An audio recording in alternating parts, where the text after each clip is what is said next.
আমাদের উপর একটা বিষয়, সেটা হচ্ছে আমরা একজন লিগকে গ্রেপ্তার করতে বলেছি। আমাদের সুস্পষ্ট কিছু দাবি আছে।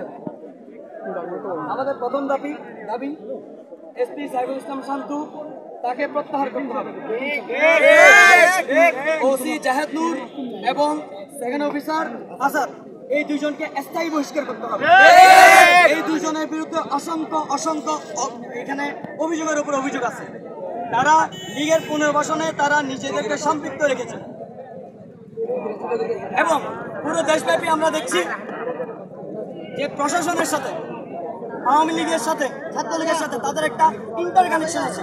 আপনারা দেখেছেন কিছুদিন আগে একটা কল রেকর্ড ফাঁস হয়েছে, সেখানে ওসি অনেকটা যে তার দুলাভাইয়ের সাথে কথা বলতেছে মতো কথা, যে সে যেন বড় একটা অপরাধ করে ফেলেছে, ছাত্রলীগ গ্রেপ্তার করে সে তার কাছে মাফ চাচ্ছে ছাত্রলীগের একজন নেতার কাছ থেকে।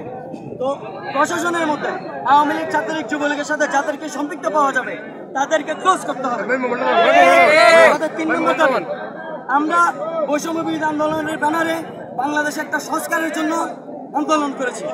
আমাদের প্রথম দাবি ছিল, আমরা আন্দোলন করেছি কোঠা নামাতে স্লোগান করে।